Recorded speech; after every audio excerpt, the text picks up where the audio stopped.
श्रीयतिराजाय विवेकानंद सूरये सच्चित् सुख स्वरूपाय स्वामिने तापहारिणे।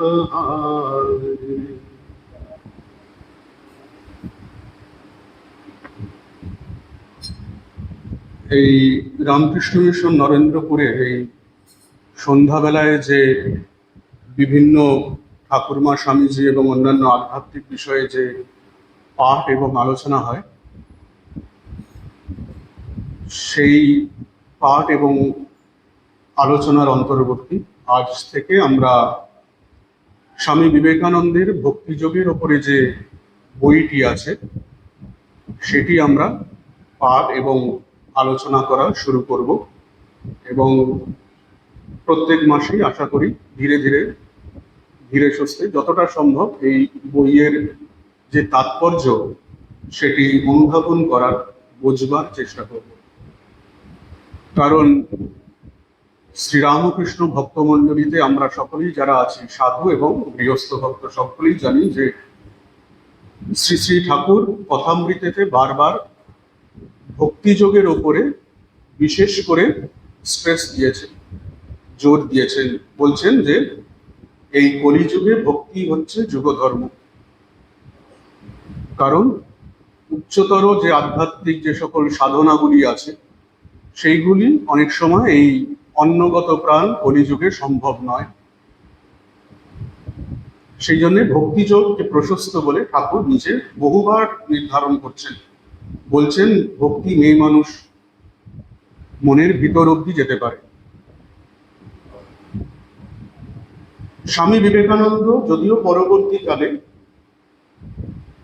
চারটি যোগের সমন্বয় অর্থাৎ ভক্তি, জ্ঞান, রাজযোগ এবং কর্মযোগ, এই চারটি যোগের সমন্বয়কেই গুরুত্ব দিয়েছেন এবং স্বামী বিবেকানন্দ আপাত দৃষ্টিতে যেন মনে হয় কর্মযোগ এবং জ্ঞান যোগের মূর্ত বিগ্রহ ছিলেন, কিন্তু স্বামী বিবেকানন্দের জীবন যদি আমরা পড়ি, অনুধাবন করি, তাহলে দেখব ওনার ওই কর্মযোগ এবং জ্ঞান যোগ যেন শুধু ওই ওপরের কোলটুকু ছিল।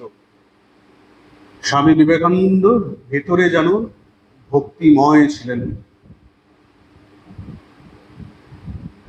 সেই জন্যে স্বামী বিবেকানন্দের এই ভক্তিযোগ নিশ্চয়ই করে সাধারণ মানুষ আমাদের প্রত্যেকেকে আমাদের আধ্যাত্মিক পথে এগিয়ে নিয়ে যেতে সাহায্য করবে। ভক্তিযোগ বলে যে বইটি আজকাল আমরা পাই তার মধ্যে বেশ কয়েকটি চ্যাপ্টার আছে।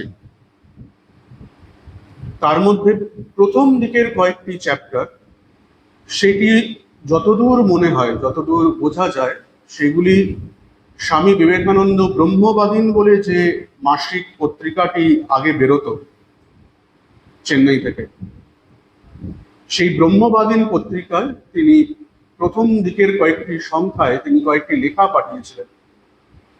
সেই লেখাগুলি পরবর্তীকালে এডিট করে এই ভক্তিযোগ বইয়ের প্রথম কয়েকটি চ্যাপ্টার সেখান থেকে নেওয়া হয় এবং পরবর্তী চ্যাপ্টার যেগুলি, সেইগুলি স্বামীজি নিউ ইয়র্কে বিশেষ করে ভক্তিযোগের ওপরে যে ক্লাসগুলি নিয়েছিলেন সেইগুলির ওপরে যে নোটস নেওয়া হয়েছিল, স্টেনোগ্রাফিক্যাল নোটস, আপনারা সবাই গুডউইনের নাম শুনেছি, সেই গুডউইন সেই ক্লাসগুলির ওপরে যে নোটস নিয়েছিল সেই নোটসগুলির ওপরে আধার করে পরবর্তী চ্যাপ্টারগুলো এতে যোগ করা হয়েছে।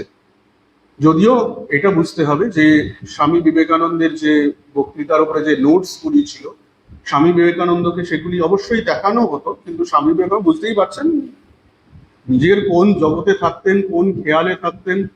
স্বামীজির পক্ষে ওনার ওই স্টেনোগ্রাফিক্যাল নোটস সেগুলোকে আবার পরবর্তীকালে লিখে অনেক জায়গায় গ্যাপ থেকে যেত, কেন স্বামীজি তো কোনো কিছু প্রিপারেশন করে তো বলতেন না, বক্তৃতা দিতেন না, উনি মঞ্চের উপরে উঠে ওনার ভেতর থেকে যা বেরোতো সেটি উনি বলে যেতেন এবং খুব স্বভাবতই গুডউইনের পক্ষে সমস্ত কিছু বোঝা বা জানা এবং সেটিকে নোট করা স্টেনোগ্রাফিক্যালি সম্ভব হতো না, অনেক জায়গায় গ্যাপ থেকে যেত।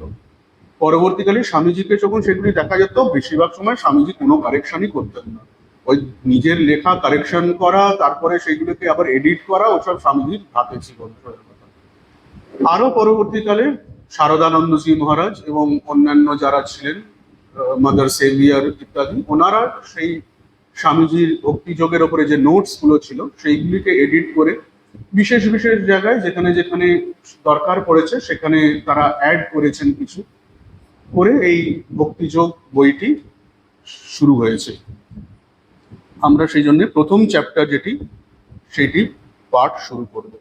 তার আগে স্বামী বিবেকানন্দ বিশেষ করে একটি শ্বেতাশ্বতর উপনিষদের একটি মন্ত্র এই ভক্তিযোগের শুরুতে সংযোগ করে দিয়েছেন, সেইটি প্রথমে পাঠ করে তারপরে আমরা মূল যে লেখাটি সেটি শুরু করব। स तन्मयो यमृतम ईश संस्थोज्ञ सर्वगो भुवनस्यास्य गोप्ता य ईशेस्य जगतो नित्यमेव नान्यर्हेतुरविद्यते ईशनाय यो ब्रह्माणं विदधाति पूर्वं यो वै वेदांश्च प्रहिणोति तस्मै तं ह देवम् आत्मबुद्धिप्रकाशं मुमुक्षुर्वै शरणमहं प्रपद्ये। তিনি জগন্ময়, অমর, নিয়ন্ত্রী রূপে অবস্থিত, জ্ঞাতা, সর্বব্যাপী, এই জগতের পালয়িতা। তিনি অনন্তকাল জগৎ শাসন করিতেছেন। এই জগৎ শাসনের অন্য হেতু কেহ নাই। যিনি আদিতে ব্রহ্মাকে সৃষ্টি করিয়াছিলেন এবং পরে তাহাকে বেদ প্রদান করিয়াছিলেন, মোক্ষ লাভের ইচ্ছায় আমি আত্মবিষয়ক বুদ্ধির প্রকাশক সেই দেবেরই শরণ লইতেছি। প্রথম চ্যাপ্টার, ভক্তির লক্ষণ। অকপটভাবে ঈশ্বরানুসন্ধানী ভক্তিযোগ। প্রীতি ইহার আদি, মধ্য ও অন্ত। মুহূর্ত স্থায়ী ভগবৎ প্রেমোন্মত্ততা হইতেও শাশ্বতী মুক্তি আসিয়া থাকে। নারদ তদীয় ভক্তিসূত্রে বলিয়াছেন, ভগবানের পরম প্রেমই ভক্তি। ইহা লাভ করিলে জীব সর্বভূতে প্রেমবান ও ঘৃণাশূন্য হয় এবং অনন্তকালের জন্য তৃপ্তি লাভ করে। এই প্রেমের দ্বারা কোনো কাম্য বস্তু লাভ হইতে পারে না, কারণ বিষয় বাসনা থাকিতে এই প্রেমের উদয়ই হয় না। কর্ম, জ্ঞান এবং যোগ হইতেও ভক্তি অধিকতরা, কারণ সাধ্য বিশেষই উহাদের লক্ষ্য, কিন্তু ভক্তি স্বয়ংই সাধ্য ও সাধন স্বরূপা। প্রথম প্যারাগ্রাফটাই অত্যন্ত গুরুত্বপূর্ণ, কারণ স্বামীজি প্রথমেই বলছেন অকপটভাবে ঈশ্বরানুসন্ধানী ভক্তিযোগ। ভক্তিযোগের ডেফিনিশন কি না? অকপটভাবে ঈশ্বরানুসন্ধান। আমরা জানি যে শ্রী শ্রী ঠাকুর কিন্তু যখনই কথামৃততে ভক্তির কথা বলেছেন, তিনি কিন্তু বিশেষ করে পরমা ভক্তি বা প্রেমের কথা তিনি বলেছেন, অহেতুকী ভক্তির কথা বলেছেন, যে ভক্তিতে কোনো হেতু নেই। নারদ বলছেন, রাম, আমার আর কিছুই চাই না, শুধু এই করো যেন তোমার ভুবন মোহিনী মায়ায় যেন মুগ্ধ না হই, আর তোমার শ্রীচরণে যেন আমার অহেতুকী অমলা ভক্তি হয়। অহেতুকী ভক্তি মানে যে ভক্তিতে কোনো হেতু নেই, এই কারণে তোমাকে ভালোবাসি, সেইটা যেখানে নেই। তোমার থেকে আমি এই জিনিসটি চাই, তাই তোমাকে ভালোবাসি। তোমার কাছ থেকে আমার ধন দৌলত ভালো মন্দ চাই, তাই তোমাকে ভালোবাসি, সেই হেতু সেখানে নেই। বা তুমি আমার আপনজন, তুমি আমার বাবা, তুমি আমার মা, তাই তোমাকে ভালোবাসি। জগতের সব বাবাকে ভালোবাসি না, সব মাকেও ভালোবাসি না। আমি নিজের বাবা নিজের মাকে ভালোবাসি, হেতু আছে, রিলেশন, রক্তের যোগ আছে, সেই জন্যই ভালোবাসি। বা এতদূর হতে পারে, তোমার কাছ থেকে জ্ঞান চাই, তোমার কাছ থেকে মুক্তি চাই, যে ভক্তিতে সে হেতুও নেই, এটা আরো পরের কথা। কথামৃতে একটি খুব সুন্দর উদাহরণ, একটা উদাহরণ নয়, গল্পই আছে। আমরা সকলে জানি শ্রী শ্রী ঠাকুর তো লরেন বলতেই পাগল। লরেন কখন আসবে, লরেন কি খাবে, লরেন কখন গান গাইবে, লরেন লরেন করেই পাগল। লরেন যদি না আসে, এক সপ্তাহ যদি না আসে, তিনি লোক পাঠান কলকাতায়, লরেন কবে আসবে। হঠাৎ এমন হলো, ঠাকুর নরেনের দিকে আর তাকান না, ঠাকুর নরেনের সাথে আর কথা বলেন না, ঠাকুর নরেনকে কোনো রকম আবদার বা কিছুই করেন না। অনেকেই আপনারা হয়তো কথামৃতে এই গল্পটা শুনেছেন। নরেন কিন্তু আসে, নরেন যেমন আসতো তেমনি আসে, সবাইয়ের সাথে যেমন বসতো সব ভক্তদের সাথে সে বসে। ঠাকুর কিন্তু নরেনের সাথে কোনো কথাই বলেন না, আর সকল ভক্তদের সাথে কথা বলছেন, হাসি ঠাট্টা করছেন, উপদেশ দিচ্ছেন, গান গাইতে বলছেন, সবই হচ্ছে। নরেনের দিকে কিন্তু আর তাকাচ্ছেন না, নরেনকে পুরোপুরি উপেক্ষা। নরেন কিন্তু যেমন আসছে তেমনি আসছে। এরকম প্রায় মাসখানেক চললো। তারপরে ঠাকুর জিজ্ঞেস করছেন, হ্যাঁ রে নরেন, তোকে তো আর আমি আর পাত্তা দিই না, তোর দিকে তাকাই না, তোকে আর বিশেষ করে তোর দিকে যে তোকে যে আপ্যায়ন করতাম, তোকে যে ভালোবাসতাম, সেসব তো কিছুই করি না, তাও তুই আর আসিস কেন? নরেন সত্য একটি উত্তর দিচ্ছেন, তোমাকে ভালোবাসি তাই আসি। ঠাকুরের মুখ আনন্দে ফুটি ফাটা হয়ে যাচ্ছে। এই হচ্ছে অহেতুকী, যেখানে কোনো হেতু থাকছে না। ঠাকুর অনেক সময় দেখবেন কথামৃতেতে ওই নহবতের উপরে পায়চারি করতেন, আমি মুক্তি দিতে কাতর নই, শুদ্ধা ভক্তি দিতে কাতর হই বলে একটা গান গাইতেন এবং পায়চারি করতেন। তাই ঠাকুর বিশেষ করে কথামৃতে বহুবার এই অহেতুকী ভক্তির কথা বলছেন, অনুমানের ভক্তির কথা বলছেন। কিন্তু সাধারণ দৃষ্টিতে দেখলে, আমরা সাধারণ মানুষ, আমাদের পক্ষে কি অহেতুকী ভক্তি সম্ভব? হয় না, সম্ভব নয়। নরেনের পক্ষে সম্ভব, শুধু তোমাকে ভালোবাসি বলে তোমার কাছে আসে। আমরা শুনি বটে, আমরা বলি বটে, অবশ্যই সেটি আদর্শ, ঠাকুর আমাদের সামনে আদর্শটি তুলে ধরেছে। সেদিক থেকে মা দেখবেন, মায়ের কথা দেখবেন খুব প্র্যাকটিক্যাল, প্রচুর প্র্যাকটিক্যাল। সেদিক থেকে মা কিন্তু ভক্তির কথা যেখানে বলছেন সেখানে কিন্তু খুব প্র্যাকটিক্যাল। যাক, সেটা পরে অন্যদিকে চলে যাবো আবার। তার কারণ জানেন, আমরা আমাদের পক্ষে সাধারণ অনেক সাধন ভজন না করলেই অহেতুকী ভক্তি আসে না। তার কারণ ঈশ্বর বলতে কি বোঝায় তাই আমরা জানি না। আমরা পড়ি বটে, রোজ ভগবান ভগবান করি, ভগবানের কাছে প্রার্থনা করি, সবই করি।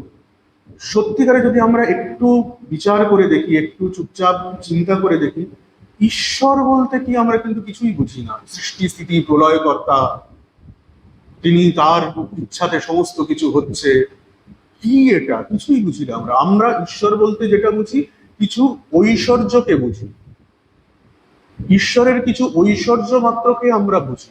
ঈশ্বরকে কি, ঈশ্বর বলতে কি বোঝায়? স্বামী বিবেকানন্দকে যখন জিজ্ঞেস করা হয়েছিল ঠাকুরকে আপনি কিভাবে দেখেন, বা ঠাকুরের মানে ডেফিনিশন কি, স্বামী বিবেকানন্দ কিন্তু কি বলেছেন, LOVE পার্সনিফাইড, তিনি ভালোবাসা। তাই সাধারণত আমরা যখন ঈশ্বরের ঐশ্বর্যকে বুঝি, সেই জন্য ঈশ্বরের ঐশ্বর্য আমাদেরকে টানে, আমাদের সেজন্য সেই অহেতুকী ভক্তি হয় না। সেজন্য স্বামী বিবেকানন্দ প্রথমে কিন্তু অহেতুকী ভক্তি দিয়ে শুরু করছেন না, কি বলছেন, অকপট ভাবে ঈশ্বরানুসন্ধানী ভক্তি। ঠিক আছে, একজন পিতা নিজের সংসারের সুখের জন্য ঈশ্বরের কাছে প্রার্থনা করছে, সে নিজের সংসারের সুখের জন্য করছে, তাতে দোষ নেই। একজন মা নিজের সন্তানের ভালোর জন্য ঈশ্বরের কাছে প্রার্থনা করছে, সেটা কি অহেতুকী ভক্তি হচ্ছে? না, অহেতুকী ভক্তি হয়তো সেই আকারে হচ্ছে না, কিন্তু অ্যাটলিস্ট তাতে কপটতা নেই। সেই জন্য প্রথম স্টেপ আমাদের কি নিতে হবে, ঈশ্বরের প্রতি ভালোবাসায় যেন কোনো কপটতা না থাকে, ঈশ্বরকে কেমন ঠকালাম সেই জিনিসটা যেন না থাকে। সেই জন্য প্রথমেই স্বামী বিবেকানন্দ বলছেন, অকপট ভাবে ঈশ্বরানুসন্ধানী, যে ভক্তিতে, যে ভালোবাসায় কোনো কপটতা নেই, কোনো দোকানদারি নেই, সেই ভালোবাসাই হচ্ছে ভক্তিযোগ। প্রীতি ইহার আদি, মধ্য ও অন্ত। ঈশ্বরের প্রতি এই ভালোবাসাই ভক্তিযোগের আদি, মধ্য এবং অন্ত, অর্থাৎ শেষও সেই ভক্তি, আবার রাস্তাও সেই ভক্তি। আদি, মধ্য এবং অন্ত সেই ভক্তি ছাড়া আর কিছুই নয়। মুহূর্ত স্থায়ী ভগবত প্রেমোন্মত্ততা হইতেও শাশ্বতী মুক্তি আসিয়া থাকে, এবং অন্যান্য যে সকল যোগ আছে, কর্মযোগ, জ্ঞান যোগ এবং রাজযোগ, সেই সকলের মতনই ভগবত প্রেমোন্মত্ততা অর্থাৎ এই ভক্তিযোগ যখন পরিপক্ক হয়, তখন তাই থেকেও শাশ্বতী মুক্তি, মোক্ষ যাকে বলা হচ্ছে, সেটিও আসতে থাকে। এর কারণ হচ্ছে অদ্বৈত বেদান্তি যারা যারা ঠিক ঠিক অদ্বৈত বেদান্তকে ফলো করে, বা এমনকি শঙ্করাচার্যের অদ্বৈত বেদান্ত যদি আমরা দেখি, ওনারা কিন্তু বলেন যে ভক্তি বলুন, কর্ম বলুন, এইগুলির দ্বারা মুক্তি সম্ভব নয়। এটা বেদান্তের প্রিন্সিপাল, যে ভক্তির দ্বারা, কর্মের দ্বারা বা রাজযোগের দ্বারা মুক্তি সম্ভব নয়। এইগুলি শুধুমাত্র চিত্তশুদ্ধি নিয়ে আসতে পারে।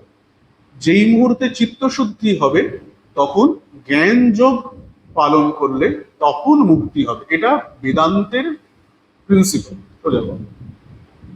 কিন্তু স্বামী বিবেকানন্দ কিন্তু একদিক থেকে বলছেন যে ভগবত প্রেমোন্মত্ততা অর্থাৎ ভক্তিযোগ যখন পরিপক্ক হবে, তখন কিন্তু মুক্তি হবেই, অবশ্যম্ভাবী। নারদ তদীয় ভক্তিসূত্রে বলিয়াছেন, ভগবানের পরম প্রেমী ভক্তি, ইহা লাভ করিলে জীব সর্বভূতে প্রেমবান ও ঘৃণাশূন্য হয়। শুধুমাত্র ঈশ্বর নয়, সে সর্বভূতে তখন ঈশ্বরকে দর্শন করে। শুধুমাত্র ইষ্টেতে তার ভগবত ভাব সীমিত থাকে না। নিম্ন স্তরের ভক্তি কি? ঈশ্বর কোথায়?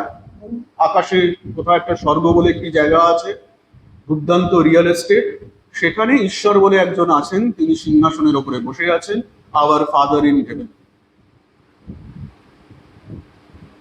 মধ্যস্থলে যখন জিজ্ঞেস করা হয় ঈশ্বর কোথায়, তখন সে নিজের হৃদয়ে দেখিয়ে দেয়, তিনি আমার ভেতরে আছেন। এই ভক্তের হৃদয় হচ্ছে ঈশ্বরের বৈঠকখানা। এবং শেষ স্তরে ঈশ্বরীয় ভক্তি যখন পরিপক্ক হয়, তখন যখন ভক্তকে জিজ্ঞেস করা হয় ঈশ্বর কোথায় আছে, ঈশ্বরই আছে, আর কিছু নেই, তখন ওই বেদান্তের কথাই মুখ দিয়ে বেরোয়, জগৎ, যা কিছু আছে সবকিছু সেই ঈশ্বর ছাড়া আর কিছুই নয়। তাই জীব সর্বভূতে প্রেমবান ও ঘৃণাশূন্য হয় এবং অনন্তকালের জন্য তৃপ্তি লাভ করে।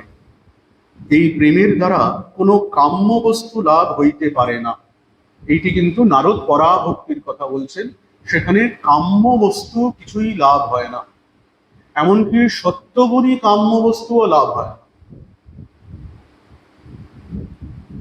এই প্রেমের দ্বারা কোনো কাম্য বস্তু লাভ হইতে পারে না, কারণ বিষয় বাসনা থাকিতে এই প্রেমের উদয়ই হয় না। এখানে কিন্তু নারদ প্রেম অর্থাৎ সেই পরিপক্ক ভক্তি, যেটি অমলা ভক্তি, সেই ভক্তির কথা বলছেন। কর্ম, জ্ঞান এবং যোগ হইতেও ভক্তি অধিকতরা। কেন? কারণ সাধ্য বিশেষই উহাদের লক্ষ্য, কিন্তু ভক্তি স্বয়ং সাধ্য এবং সাধন স্বরূপা। অন্যান্য যোগের ক্ষেত্রে কি হয়, যেমন বললাম, পথ কর্মযোগ, পথ জ্ঞান যোগ, পথ রাজযোগ, লাভ হবে কি না মুক্তি লাভ হবে। ভক্তি যোগের ক্ষেত্রে কি হচ্ছে, সাধন কি ভক্তি, সাধ্য অর্থাৎ লাভ কি হবে, সেই ভক্তি লাভ হবে। ভক্তির আদি, মধ্য এবং অন্ত সেই ভক্তি ছাড়া আর কিছুই নয়। আমাদের দেশের সকল মহাপুরুষই ভক্তিতত্ত্বের আলোচনা করিয়াছেন। শাণ্ডিল্য, নারদাদি ভক্তিতত্ত্বের বিশেষ ব্যাখ্যাতাগণকে ছাড়িয়া দিলেও স্পষ্টতঃ জ্ঞান মার্গ সমর্থনকারী ব্যাসসূত্রের মহান ভাষ্যকারও ভক্তি সম্বন্ধে অনেক ইঙ্গিত করিয়াছেন। স্বামীজি বলছেন যে শাণ্ডিল্য এবং নারদ, এনারা বিশেষ করে ভক্তিসূত্র লিখে দিয়ে গেছেন, নারদীয় ভক্তিসূত্র। বা শাণ্ডিল্য ভক্তি সূত্র ইত্যাদি আছে।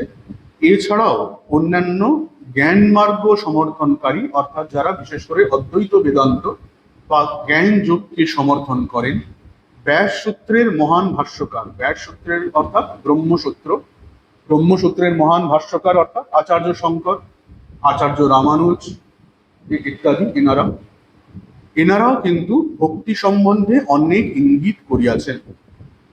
আচার্য রামানুজ বা মধ্বাচার্য এনারা তো ভক্তি প্রধান বটেই। আচার্য শঙ্করকে নিয়ে কিন্তু, আদি শঙ্করকে নিয়ে আমাদের অনেকের একটা ভুল ধারণা আছে যে আচার্য শঙ্কর যেন শুষ্ক জ্ঞান মার্গী ছিলেন। অনেক ক্ষেত্রে দেখবেন অনেক গানের কলিতেও আছে বুদ্ধের মতো হৃদয়ে যার, জ্ঞানে শিব গুরু শঙ্কর সম, সেখানেও গোটায় পথে পদে তোমার, ত্যাগে সুখদেব প্রেমে যে নারদ, বুদ্ধের মতো হৃদয়ে যার, জ্ঞানে শিব গুরু শঙ্কর সম, সেখানেও লুটায় পদে তোমার। অনেকের সেই ভুল ধারণা যে শঙ্করাচার্যের মধ্যে যেন ভক্তিযোগের বা ভক্তির কোনো প্রকাশ ছিলই না। সেই ভুল ধারণা ভাঙতে পারে শঙ্করাচার্য দ্বারা রচিত বিভিন্ন দেব দেবীর স্তুতিগুলি একবার পড়লে। যে মানুষ ওই সকল দেবদেবীদের স্তুতি লিখেছেন এবং উচ্চ স্তরের স্তব এবং স্তুতি লিখেছেন, সে যে কত উচ্চকোটির ভক্ত ছিল সেটি বুঝতে বাকি থাকে না। সেই জন্য সমুদয় না হোক, অধিকাংশ সূত্রই শুষ্ক জ্ঞান সূচক অর্থে ব্যাখ্যা করিবার আগ্রহ ভাষ্যকারের থাকিলেও সূত্রগুলির, বিশেষত উপাসনা বিষয়ক সূত্রগুলির অর্থ নিরপেক্ষভাবে অনুসন্ধান করিলে সহজে তাহাদের ঐরূপ ব্যাখ্যা চলিতে পারে না।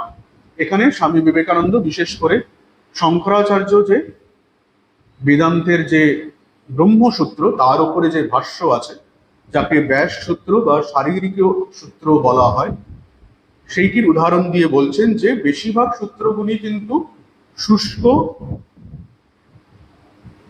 জ্ঞানযোগের দৃষ্টি দিয়ে আলোচনা করা হয়েছে।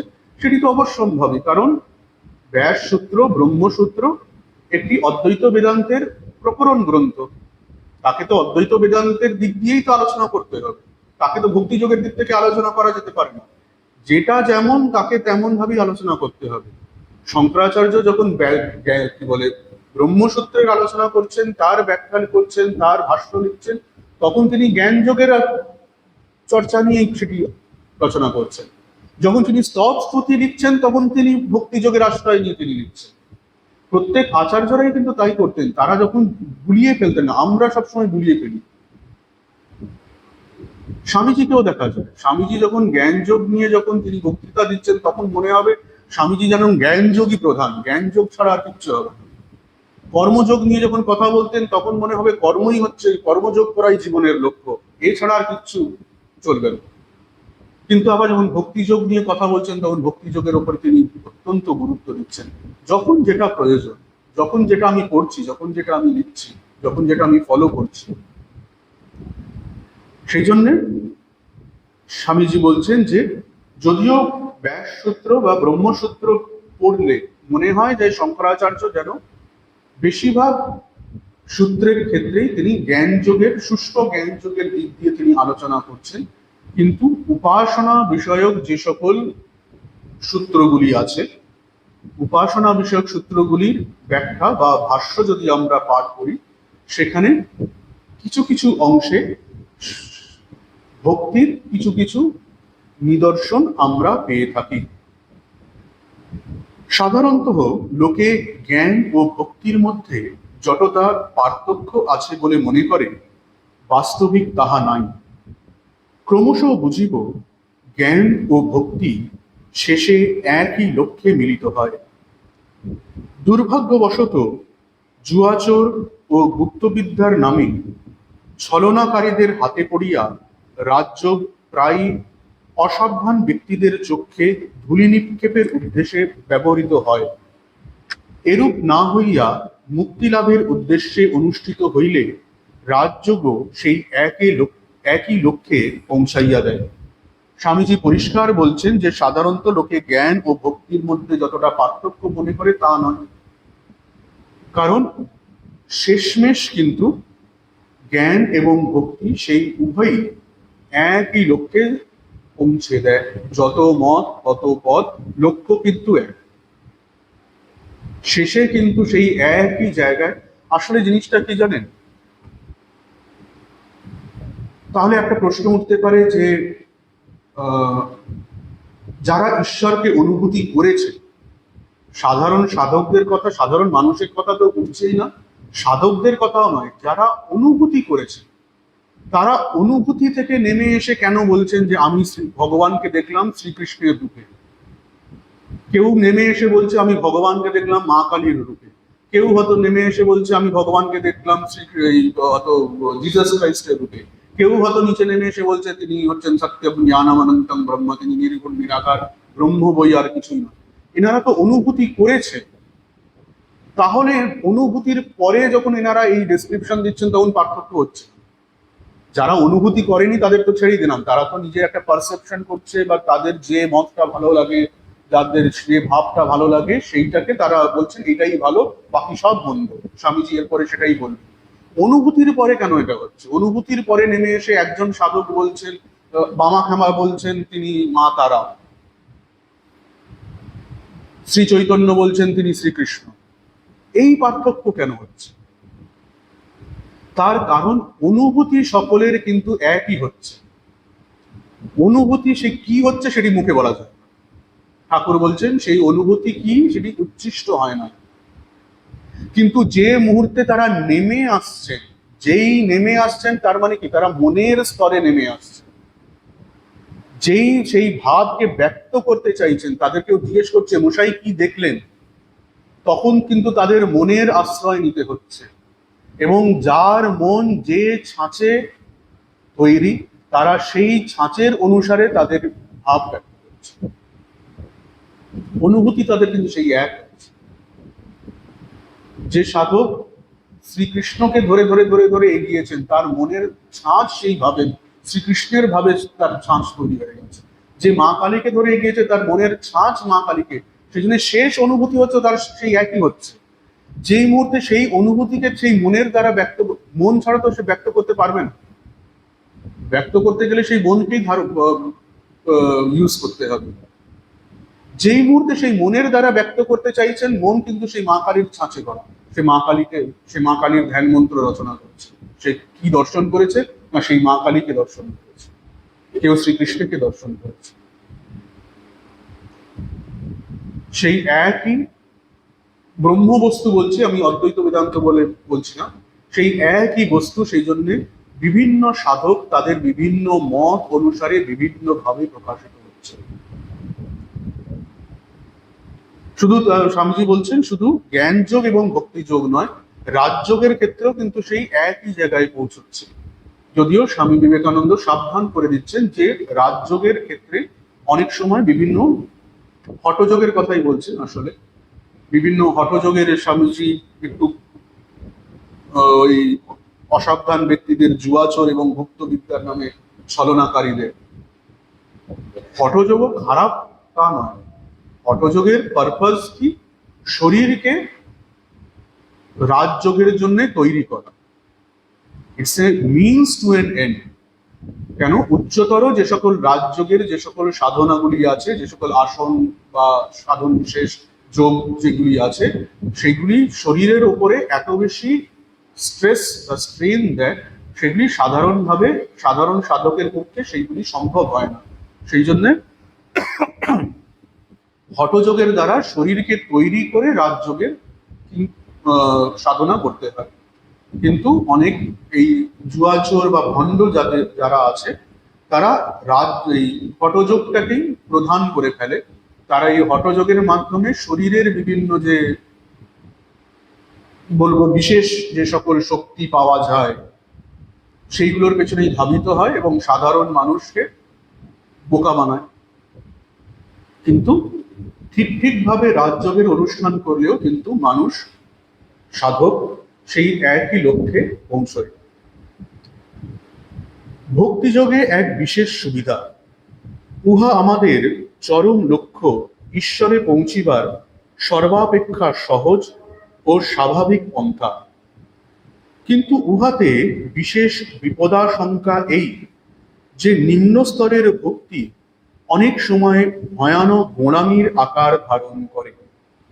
স্বামীজি কিন্তু প্রথমেই সাবধান করে দিচ্ছেন যে সাধারণ মানুষ আমাদের পক্ষে ভক্তিযোগই সব থেকে বেশি সহজ, সরল এবং ন্যাচারাল। আমাদের পক্ষে সহজভাবে ভক্তিযোগকে ফলো করি। আমরাও দেখুন সাধারণভাবে সবাই আমরা ভক্তিযোগকেই ফলো করি। বিশেষ করে আমরা যারা শ্রীরামকৃষ্ণ ভাবধারার যারা সাধু এবং ভক্তমণ্ডলী যারা, আমরা বিশেষ করে জ্ঞান মিশ্রা ভক্তি, জ্ঞান মিশ্রা ভক্তি, যে ভক্তিতে জ্ঞানের মিশ্রণ আছে, সেই ভক্তিযোগকে আমরা সাধারণত ফলো করি। তুরিয়ানন্দজি মজা করে বলতেন, জিলিপি আমাদের আদর্শ। এই এতে হরিদ্বারে কঙ্কলেতে গঙ্গার ধারে একজন শিষ্যের সাথে তিনি পায়চারি করছেন, বিভিন্ন ঈশ্বরীয় তত্ত্বের কথা বলতে বলতে হঠাৎ দেখছেন পাশে জিলিপি ভাজা হচ্ছে। সঙ্গে সঙ্গে বলে উঠছেন, বুঝলে এই জিলিপি হচ্ছে আমাদের আদর্শ। শিষ্য তো থতমত খেয়ে গেছে, হঠাৎ কি হলো রে বাবা, জিলিপি আমাদের আদর্শ হলো? দেখো, আগে কেমন রসেতে ভেজে নিয়ে, তার এই প্রথমে তেলে ভেজে নিয়ে রসেতে চোবানো হচ্ছে, তেমনি আমাদের মনকে আগে জ্ঞান রসে ভেজে নিতে হবে। জ্ঞান রসে ভেজে নিয়ে বিবেক বৈরাগ্যের দ্বারা প্রথমে এর মধ্যে যে মলিনতাগুলি আছে সেইগুলিকে দূর করতে হবে, মনকে নির্মল করতে হবে, তারপরে তাকে ভক্তির রসে চোবাতে হবে। এই হচ্ছে জ্ঞান মিশ্রা ভক্তি। তাই জিলিপি আমাদের আদর্শ। কিন্তু যদিও ভক্তিযোগ স্বামীজি বলছেন বিশেষ সুবিধা, কারণ সহজ এবং স্বাভাবিক পন্থা, কিন্তু স্বামীজি সাবধান করে দিচ্ছেন যে ভক্তিযোগেও কিন্তু বিপদের আশঙ্কা আছে, বিশেষ করে দুটি। প্রথম হচ্ছে গুণাম, আমার ইষ্টই একমাত্র ঠিক, বাকি তোমাদের সব ইষ্ট ভুল। আমার মতই একমাত্র ভালো, তোমাদের সকলের মত ভুল। এবং এই জিনিসটির জন্য শুধু স্বামীজির সময় নয় বা তার আগে নয়, এখনো আজও মানুষের এই একটি গোঁড়ামোর জন্য কত মানুষ মারা যাচ্ছে, কত মানুষ যে ঈশ্বর বিমুখ হয়ে যাচ্ছে। তারা মনে করছে যে ঈশ্বর এই ধরনের গোঁড়ামোকে প্রশ্রয় দেন তিনি ঈশ্বরই নন। তারা বুঝছে না যে ঈশ্বরে কোনো ভুল নেই, ঈশ্বর যেমন ছিলেন তেমনি আছে, তাদের মনের ভিতরে গোঁড়ামো। এক হচ্ছে এইটা। এবং ভক্তিযোগের আরেকটি খুব বড় বিপদ হচ্ছে রিচুয়ালস এর প্রতি অত্যন্ত বেশি তার উপরে নিজে আটকে যাওয়া। প্রাথমিক ভক্তিতে বিভিন্ন আচার অনুষ্ঠান বা যাকে রিচুয়ালস বলে সেইগুলি অত্যন্ত প্রয়োজনীয়। কারণ প্রথম জীবনে আমাদের পক্ষে তো ঠিক মনটাকে ভক্তিতে স্থির রাখা সম্ভব হয় না, মনটা আর 10টি সাংসারিক বস্তুতে লিপ্ত হয়ে থাকে। তাই মনকে স্থির করার জন্য এই যে বিভিন্ন মন্ত্রোচ্চারণ, বিভিন্ন পূজা পদ্ধতি, বিভিন্ন রিচুয়ালস, সেইগুলি অত্যন্ত গুরুত্বপূর্ণ। কিন্তু এইটি শেষ নয়। মানুষ ওই জালের ভেতরে এমন প্যাঁচ ফেলে যায়, স্বামীজি বলছেন না, আমাদের ধর্ম দিয়ে ঢুকেছে ওই রান্নাঘরের হাঁড়ি। প্রদীপটা ডান দিকে থাকবে না প্রদীপটা বাঁ দিকে থাকবে, ফুলটা এই দিকে থাকবে না ফুলটা ওই দিকে থাকবে, ঠাকুরের ছবির পাশ ডান দিকে হবে না ঠাকুরের ছবি বাঁ দিকে হবে। ঠাকুর ঘরে এত ঠাকুর দেবতার ছবি, মানে পুরো বিশ্ব ব্রহ্মাণ্ড সেখানে ঠাকুর ঘরেতে, মুছতে মুছতে কাঠ ফুল দিতে দিতেই 1 ঘন্টা চলে গেল, জপ ধ্যান করার সময় হলো না।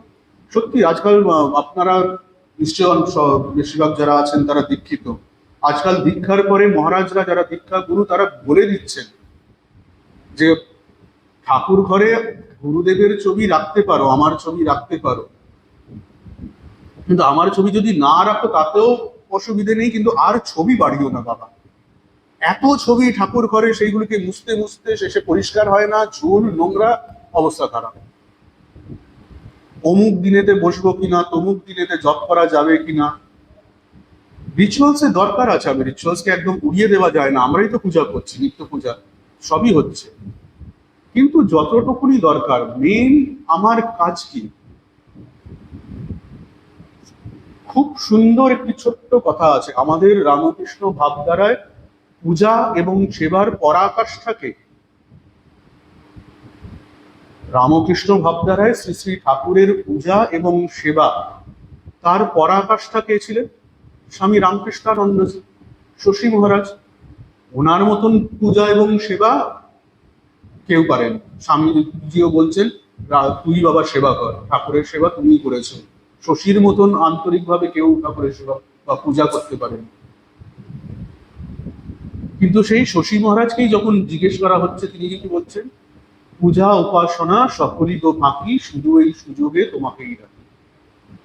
সেখানে সব সময় জানতে হবে, যাই রিচুয়ালস করি, যাই মন্ত্র পাঠ করছি, যা কিছু করি না কেন, আমার উদ্দেশ্য কিন্তু তাকে ডাকা, তাকে ভালোবাসা। রিচুয়ালসই হয়ে গেল, তাকে ডাকার সুযোগই পেলাম, সেই রিচুয়ালসে তাহলে কি লাভ হলো? সেই জন্য গোঁড়ামো এবং অত্যন্ত বেশি এই আচার ব্যবহারেতে ডুবে যাওয়া, এই দুটি থেকে কিন্তু আমাদের সাবধানে থাকতে হবে। কিন্তু উহাতে বিশেষ বিপদাশঙ্কা এই যে, নিম্ন স্তরের ভক্তি অনেক সময় ভয়ানক গোঁড়ামির আকার ধারণ করে। হিন্দু, মুসলমান ও খ্রিস্ট ধর্মান্তর্গত গোঁড়ার দল এই নিম্ন স্তরের ভক্তি সাধকগণের মধ্যে সর্বদা বিশেষভাবে দেখিতে পাওয়া যায়। যে ইষ্টনিষ্ঠা ব্যতীত প্রকৃত প্রেম জন্মে না, সেই ইষ্টনিষ্ঠাই আবার অনেক সময় অন্য সকল মতের উপর তীব্র আক্রমণ ও দোষারোপের কারণ হয়। সকল ধর্মের ও সকল দেশের দুর্বল অপরিণত মস্তিষ্ক ব্যক্তিগণ একটিমাত্র উপায়ে তাহাদের নিজ আদর্শকে ভালোবাসতে পারে। সেই উপায়টি কি? অপর সমুদয় আদর্শকে ঘৃণা করা। স্বামীজি বলছেন যে ইষ্টনিষ্ঠা কিন্তু ভক্তির কর্নারস্টোন। আগে নিজের ইষ্টের প্রতি ভক্তি, ভালোবাসা, নিষ্ঠা না থাকলে ভক্তি পদে এগোনোই যায় না। ঠাকুরও সাবধান করে দিচ্ছেন যে যদি জল চাও তাহলে এক জায়গায় করতে হবে, একবার এখানে করছি, একবার ওখানে করছি, একবার সেখানে করছি। আমার ভাব কি? ঠাকুর সেদিন বলতেন কারুর ভাব নষ্ট করতে নেই। প্রত্যেকের ভাব আলাদা, সেই দিক থেকে দেখতে গেলে প্রত্যেকের ধর্ম আলাদা। আমরা প্রত্যেকেই আলাদা আলাদা ধর্ম পালন করছি, কারোর ধর্মের এক্সপ্লেনেশন বা ডেফিনিশন এক না, প্রত্যেকের আলাদা। কিন্তু নিজের ইষ্টের প্রতি, নিজের যে পথ, তার প্রতি নিষ্ঠা কিন্তু অত্যন্ত প্রয়োজনীয়, নাহলে এগোতেই পারবো না। কিন্তু সেটাই হচ্ছে ধরে রাখতে হবে, কি এগিয়ে যেতে হবে। কাঠুরিয়া এগিয়ে যাও, কাঠুরিয়া এগিয়ে যাও, এক জায়গায় থেমে থেকো না। তোমার ইষ্ট শুধুমাত্র ওই একটি মূর্তিতে সীমিত নয়, তোমার ইষ্ট বহু মূর্তিতে বর্তমান। সেই জন্য কাঠুরিয়া এগিয়ে যাও। যেই আমি আটকে যাব তেমনি ওই গোঁড়ামিটি আসবে। সেই জন্য দুর্বল মস্তিষ্কের যারা যারা তাদের ইষ্টের এই বিশ্বব্যাপী স্বরূপকে উপলব্ধি করতে পারে না, যারা মনে করে তাদের ইষ্ট ওই শুধু একটি ডেফিনিশনেতেই যারা সীমাবদ্ধ, ঈশ্বরকে সীমাবদ্ধ করা যায় না। তিনি এটি, তিনি এটি নয়, কখনোই বলা যায় না। তিনি সর্বব্যাপী। হ্যাঁ, তিনি আমার ইষ্টরূপে, তিনি আমার কাছে প্রকাশিত হচ্ছেন, কিন্তু এছাড়া তার কত রূপ, কত রং, কত ভাবে তিনি কার কাছে কিভাবে প্রকাশিত হচ্ছে আমি জানি না। কিন্তু দুর্বল মস্তিষ্কের দ্বারা তারা কখনোই মানবে, আমি জানি না কখনো বলবো না, আমি সব জানি, আমার ঈশ্বর ইষ্ট এইটি, এছাড়া আর কোনো ঈশ্বর নেই। এইটি হচ্ছে গোঁড়ামো।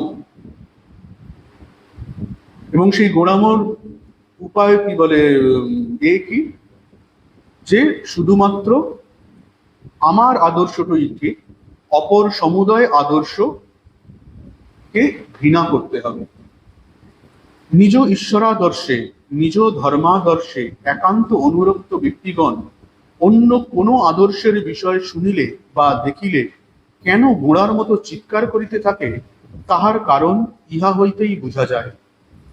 এরূপ ভালোবাসা যেন প্রভুর সম্পত্তিতে অপরের হস্তক্ষেপ নিবারণের জন্য কুকুর সুলভ সহজ প্রবৃত্তির মতো। তবে প্রভেদ এই, কুকুরের এই সহজ প্রবৃত্তি মানব যুক্তি অপেক্ষা উচ্চতর। প্রভু যে বেশ ধরিয়াই আসুন না কেন, কুকুর তাহাকে কখনো শত্রু বলিয়া ভুল করে না। গোঁড়া কিন্তু সমুদয় বিচার শক্তি হারাইয়া ফেলে। ব্যক্তিগত বিষয়ে তাহার দৃষ্টি এত অধিক যে কোন ব্যক্তি কি বলিতেছে, তাহা সত্য কি মিথ্যা, তাহা শুনিবার বা বুঝিবার কোনো প্রয়োজন সে বোধ করে না। কিন্তু কে উহা বলিতেছে সেই বিষয়ই তাহার বিশেষ দৃষ্টি। তাই ঠাকুর বারবার বলছেন সদসদ বিচার করতে, সদসদ বিচার করতে। প্রাথমিক সাধন জীবনে এই বিচার করাটা কিন্তু অত্যন্ত প্রয়োজনীয়। কোনটি সৎ, কোনটি মিথ্যা, আমার আদর্শ বা আমার ভাব কি আমাকে ভুল পথে নিয়ে যাচ্ছে, আমাকে সেটা কি ঈশ্বরের দিকে নিয়ে যাচ্ছে না উল্টো দিকে নিয়ে যাচ্ছে, কি করে বুঝবো সত্যি কোনটা, আইডিয়াল কোনটা, কোন আইডিয়ালের বেসিসেতে আমি নিজেকে সেলফ জাজ করব। এটা কিন্তু প্রত্যেক ভক্তের জন্য, প্রত্যেক সাধক যেই হোক না কেন, যে পথেরই হোক না কেন, তার পক্ষে এই সেলফ ইভ্যালুয়েশন কিন্তু খুব দরকার। আমরা পুরো দুনিয়াকে ইভ্যালুয়েট করি, নিজেকে ইভ্যালুয়েট করি। প্রত্যেক সাধকের পক্ষে একটা definite period of টাইমেতে self evaluation খুব দরকার। রঙ্গনাথানন্দজির একটা খুব সুন্দর স্টেটমেন্ট আছে, আর ইউ গ্রোয়িং স্পিরিচুয়ালি, রঙ্গনাথানন্দের বইতে পড়বেন, দেখুন আছে, সেখানে মহারাজও সেই একই কথা বলছেন। আমি কি আনসেলফিশ হতে পারছি, আমি কি নিষ্কাম হতে পারছি, এইটাই হচ্ছে শক্তি, এটাই হচ্ছে আইডিয়া।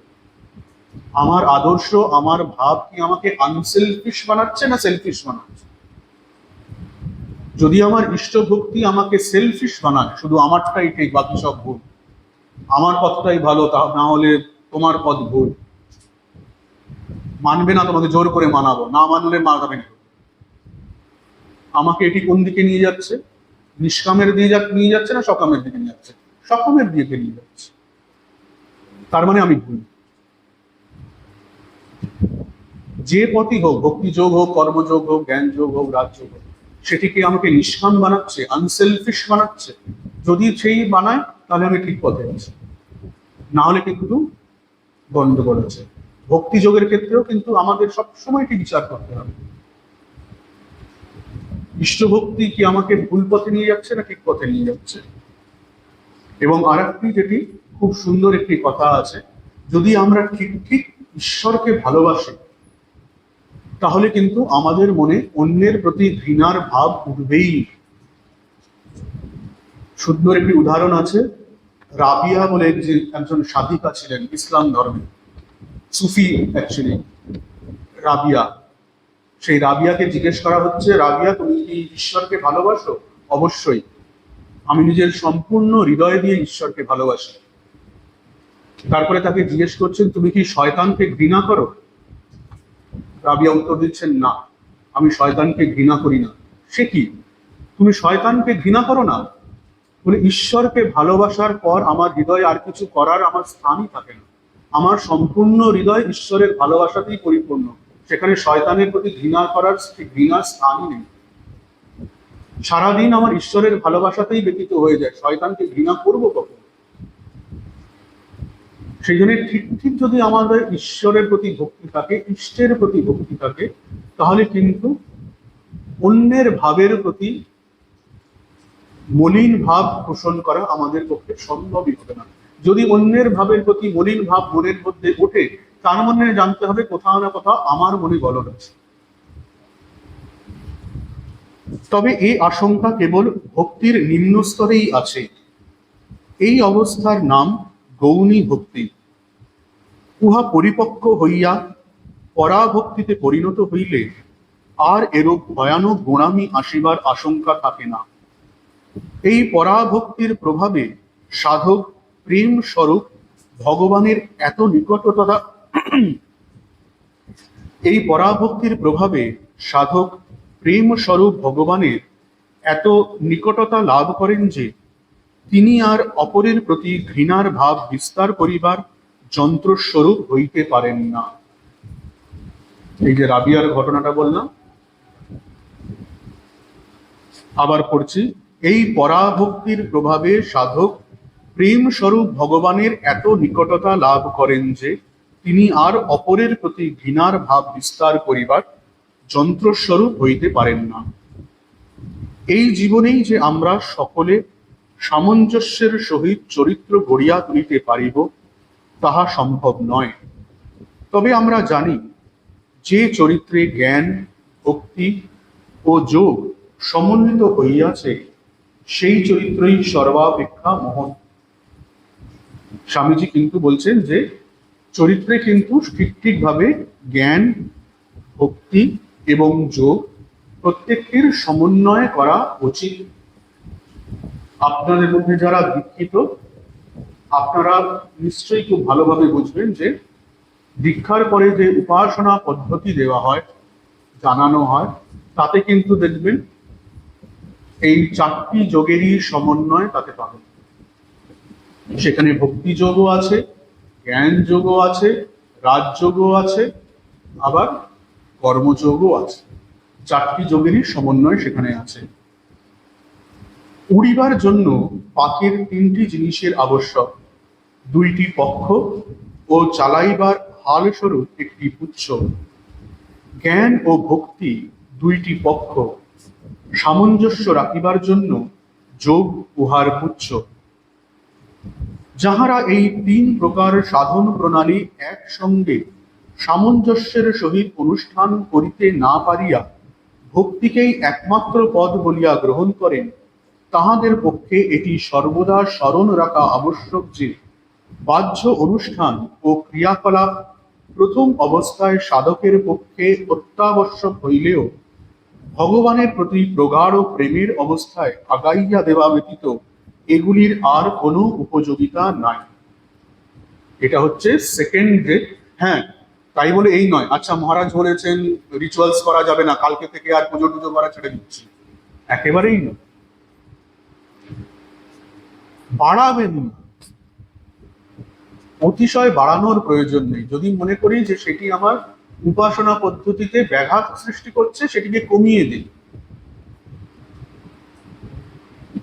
ব্যালেন্স রাখতে হবে, সোজা কথা, সবকিছুর ভেতরে ব্যালেন্স রাখতে হবে। স্বামীজি তাই খুব বলছেন বাহ্য অনুষ্ঠান ও ক্রিয়াকলাপ প্রথম অবস্থায় সাধকের পক্ষে অত্যাবশ্যক হইলেও সেটা স্বামীজি কিন্তু না বলছেন না, প্রথম অবস্থায় কিন্তু অত্যাবশ্যক, অতিরিক্ত ভালো নয়, কিন্তু একেবারে ছেড়ে দিলেও চলবে না। ছেড়ে দিলে কি হবে? চারা গাছের মতন অবস্থা হবে, গরুতে শেখে। রিচুয়ালস গুলো কি ওই এর মতন, বেড়ার মতন। বেড়া দিলে গরুতে খায় না। গরু এখানে কি সাংসারিক বিভিন্ন ধরনের প্রলোভন। আমাকে সন্ধ্যে 7টার সময় সন্ধে দিতে হবে, সন্ধে দিতে গেলে দুটো ধূপ জ্বালাতে হবে, একটু শাঁখ বাজাতে হবে, প্রদীপটি জ্বালাতে হবে, এগুলো রিচুয়ালস। সন্ধে হলে এটি করতে হবে। এই রিচুয়ালসটা যদি ধরে আছি বলেই কিন্তু সন্ধেবেলায় একটু ঈশ্বরের মনোযোগ দিচ্ছি, একটু ঈশ্বরের সাধন ভজন করছি, কিছু নয় তার নামটি অন্তত মুখে নিচ্ছি, না হলে কিন্তু কখন টিভি দেখতে দেখতে সময়টি বেরিয়ে যাবে বুঝতে পারবো। তাই রিচুয়ালস প্রয়োজন, বেঁধে রাখার জন্য, বেড়ার মতো। কিন্তু যদি চারা গাছের দিকে একেবারে স্টিলের এমন বেড়া দিলাম, স্টিল দিয়ে পুরো একটা স্টিলের বেড়া দিয়ে পুরো ঢেকে দিলাম, গরু তো কি হাতি আসলেও ভাঙতে পারবে না, এমন বেড়া দিলাম, প্রচুর রিচুয়ালস, চারা গাছের দিকে ভেতরে শুকিয়ে মরে গেল, সেটিও দরকার নেই। তাই ব্যালেন্স রাখতে হবে। এবং ঠাকুরের জীবন একটি দারুণ কিন্তু উদাহরণ। ঠাকুর কিন্তু শেষের দিকে পুজো করতে পারতেন না, রিচুয়ালিস্টিক পুজো করতে পারতেন না, বা ঠাকুর যে মায়ের শ্রাদ্ধ যখন করছেন, হাত থেকে দিতে গিয়ে হাত থেকে জল গলে পড়ে যাচ্ছেন, তর্পণ করতে পারছেন না। মনে রাখতে হবে, ঠাকুর কিন্তু ইচ্ছে থেকে হাত থেকে জল গড়িয়ে ফেলে দিচ্ছেন তা নয়, নিজের থেকে হাত থেকে জল গলে পড়ে যাচ্ছে। বেল্ল জোর করে ছিঁড়তে নেই, বা ঘায়ের মামড়ি জোর করে ছিঁড়তে নেই, ছিঁড়লে রক্ত পড়ে। যখন সময় আসবে নিজে থেকে খসে পড়ে যাবে। ঠাকুরের প্রত্যেকটি কথা যে কত দূর গেছে, কত ইম্পর্টেন্ট, প্রথম দিকে বোঝা যায় না। তাই রিচুয়ালস আপনা আপনি একদিন খসে পড়ে যায়। সন্ধ্যা গায়ত্রীতে লয় হয়, গায়ত্রী ওঙ্কারে লয় হয়। সন্ধ্যা করতে বন্ধ করতে বলছেন না ঠাকুর, যে সন্ধ্যা করো না গো, করা উচিত নয়, না না। একদিন দেখবে ভক্তি যখন পরিপক্ক হবে, শুধু গায়ত্রী মন্ত্র মাত্র পাঠ করলেই, সন্ধ্যা এন্টায়ার সন্ধ্যাটা করলে যে মনের ভিতরে ভক্তিভাবের উদয় হচ্ছে, যে ভগবত ভক্তি উদয় হচ্ছে, সেটি শুধুমাত্র গায়ত্রী মন্ত্র জপ করলেই সেটি হয়ে যাবে। আরো ভক্তি যখন পরিপক্ক হবে তখন শুধু ওঙ্কার করলেই হয়ে যাবে। রামপ্রসাদ ইচ্ছে করে ক বললেই কালী বলে নাচি দিয়ে করতালি করতেন না, ক বললে সত্যি সত্যিই তার কালী বলে পেয়ে হতো। আমরা সারাদিন ক ক করে যাই, মনে কালীর উদয় হবে না। আপনা আপনি সেটি হবে, আপনা আপনি সমস্ত কর্ম ত্যাগ হয়ে যাবে ঈশ্বরের ভক্তিতে। তখন ঠাকুরের যেমন মায়ের কথা মনে পড়লো, হঠাৎ কিসের থেকে তার উদয় হতো বোঝা যেত না। সাহেবের ছেলে ত্রিভঙ্গ হয়ে গাছে হেলান দিয়ে দাঁড়িয়ে আছে, শ্রীকৃষ্ণের উদয় হয়ে গেল। জুতে গিয়ে সিংহকে দেখে মা দুর্গার উদয় হয়ে ভাবের উদয় হয়ে গেল। ঠাকুর তিনি মহাবিপদ, কখন যে কিসের থেকে কিসের কি ভাবের উদয় হবে কোনো ঠিক নেই। আর ঠাকুর আবার একটি ভাবও নয় যে ঠিক আছে একটি ভাব, ঠিক আছে সিংহকে দেখলে মা দুর্গার উদয় হয়। সব ভাবই তার মধ্যে আছে, কখনো শ্রীকৃষ্ণ, কখনো মা দুর্গা, কখনো কিসের উদয় হচ্ছে কোনো ঠিক। ঠাকুরকে নিয়ে ঠাকুরের সেবকদের মহাবিপদ ছিল, কখন কি ভাবের উদয় হচ্ছে বোঝা মুশকিল। কিন্তু সেটি কিন্তু নিজের থেকে হতো। কথাগুলো কিন্তু খুব দপ করে দেখতে পারলাম ঠাকুরের, ঠাকুর যেখানে বলছেন দেখতে পাচ্ছি, দপ করে দেখতে, আগে থেকে চিন্তা করে রেখেছি দেখবো, আগে থেকে চিন্তা করেছি এই ভিজুয়ালটা আমার হবে, দপ করে দেখতে পাচ্ছি। কথাটা ঠিক ওইভাবে আছে, দপ করে দেখতে পাচ্ছি। রিচুয়ালস আপনা আপনি কমে যায়। ঠাকুর ইচ্ছে করে মা কালীর পূজা বন্ধ করে দিচ্ছেন তা নয়, আপনা আপনি সেখান থেকে মায়ের ফুল নিয়ে গিয়ে নিজের মাথায় চাপিয়ে দিচ্ছে, নিজে থেকেই সেই চলে যাবে। দীক্ষিত যারা বলছেন তারা জব যদি করতে থাকেন, গুরুদেবরা বলেন জবই করো। অনেকে বলে না ধ্যান করলে হবে না, এতক্ষণ ধ্যান করব ততক্ষণ ধ্যান করব। জবটাই করো না রে বাবা, জবটাই ধীরে ধীরে ধ্যানেতে পরিণত হবে, করতে হবে না। জব যখন গভীর হয়ে যাবে, যখন তন্ময় হয়ে জব করবে, নিজেই বুঝতে পারবে না কখন ধ্যান শুরু হয়ে যাবে। কত সংখ্যা হলো, কি হলো, হাতে করছি না মালায় করছি, কিচ্ছু মনে থাকবে না, শুধু ধ্যান থাকবে। ধ্যান যখন গভীর হবে, বলতে হবে না যে ঠিক আছে আজকের 5টা অবধি জব করব, তারপরে 15 মিনিট ধ্যান করব, তারপরে 15 মিনিট সমাধিতে থাকবো। অটোমেটিক জব থেকে ধ্যান, তারপরে হয়তো সমাধিও হয়ে যেতে পারে। আমাদের অবশ্য সমাধি বলতে গেলে ঘুম হয়ে যায়, এটি আলাদা কথা। সেই জন্যে কিন্তু প্রাথমিক এতে যদিও বিভিন্ন অনুষ্ঠান বা ক্রিয়াকলাপের দরকার থাকলেও মনে রাখতে হবে তাতেই কিন্তু আবার অপোজিটটাও ঠিক না। রিচুয়ালসেতেই সারা 1 ঘন্টা বেরিয়ে গেল, জব করার সময় পেল, সেটাও ঠিক নয়। জ্ঞান মার্গ ও ভক্তি মার্গের আচার্যগণের মধ্যে সামান্য একটু মতভেদ আছে, যদিও উভয় ভক্তির প্রভাবে বিশ্বাসী। এখানে স্বামীজি পরপর কিন্তু এই চ্যাপ্টারটাতে কিন্তু বিশেষভাবে স্বামীজি বিভিন্ন শাস্ত্রদের থেকে কোটেশন দিয়েছেন। বিশেষ করে এবারে স্বামী দেখবেন আপনারা বিভিন্ন শাস্ত্র থেকে কোটেশন শুরু হবে। জ্ঞান মার্গ ও ভক্তি মার্গের আচার্যগণের মধ্যে সামান্য একটু মতভেদ আছে, যদিও উভয়ে ভক্তির প্রভাবে বিশ্বাসী। জ্ঞানীরা ভক্তিকে মুক্তির উপায় মাত্র বলিয়া বিশ্বাস করেন, যেটা বলেছিলাম। জ্ঞানীদের মানে এখানে অদ্বৈত বেদান্তের অনুসারে ভক্তি হচ্ছে উপায় মাত্র, শেষ কিন্তু কি হবে, ভক্তি যখন পরিপক্ক হবে সেটি কি করবে, চিত্ত শুদ্ধি হবে। চিত্ত শুদ্ধ হলে সে যখন জ্ঞান যোগের অনুষ্ঠান করবে, অর্থাৎ শ্রবণ মনন নিধিধ্যাসন করবে, তখন সে মুক্তি লাভ করবে, মোক্ষ লাভ করবে। জ্ঞানীরা ভক্তিকে মুক্তির উপায় মাত্র বলিয়া বিশ্বাস করেন, কিন্তু ভক্তেরা উহাকে উপায় ও উদ্দেশ্য একাধারে দুই মনে করিয়া থাকেন। আমার বোধ হয় এই প্রভেদ নামমাত্র। প্রকৃতপক্ষে ভক্তিকে সাধন স্বরূপ ধরিলে নিম্ন স্তরের উপাসনা মাত্র বোঝায়, আর একটু অগ্রসর হইলে এই নিম্ন স্তরের উপাসনাই উচ্চ স্তরের ভক্তির সহিত অভিন্ন ভাব ধারণ করে। এই উচ্চ স্তরের ভক্তি হচ্ছে জ্ঞান মিশ্রা ভক্তি, বা একেই কিন্তু অমলা বা অহেতুকী ভক্তি বলা হয়। প্রত্যেকেই যেন নিজ নিজ সাধন প্রণালীর উপর ঝোঁক দিয়া থাকেন। তাহারা ভুলিয়া যান, প্রকৃত জ্ঞান অযাচিত হইলেও পূর্ণ ভক্তির সহিত আসিবেই আসিবে, আর পূর্ণ জ্ঞানের সহিত প্রকৃত ভক্তিও অভিন্ন। স্বামীজি বলছেন যে নিম্ন স্তরে, গৌণী স্তরে ভক্তি এবং জ্ঞানের মধ্যে পার্থক্য থাকলেও যখন উভয় জ্ঞান এবং ভক্তি পরিপক্ক অবস্থা ধারণ করে, উন্নত অবস্থা ধারণ করে, তখন দুয়ে কিন্তু মিলে একাকার হয়ে যায়। যখন ঠিক ঠিক জ্ঞান হয়, যার সম্বন্ধে জ্ঞান হলো, যে জ্ঞেয় বস্তু, যে ঈশ্বরের সম্বন্ধে আমার জ্ঞান হলো, তার প্রতি ভালোবাসা জন্মাবে না? অবশ্যই ভালোবাসা জন্মাবে। যার জন্য এত সাধন করছি, যার জন্য এত জ্ঞান চর্চা করছি, তার প্রতি ভালোবাসা জন্মাবে না কি করে হতে পারে? আবার যাকে ভালোবাসছি, মন প্রাণ দিয়ে ভালোবাসছি, তার স্বসত্তা ঠিক আমি অনুভব করব, জানতে পারবো।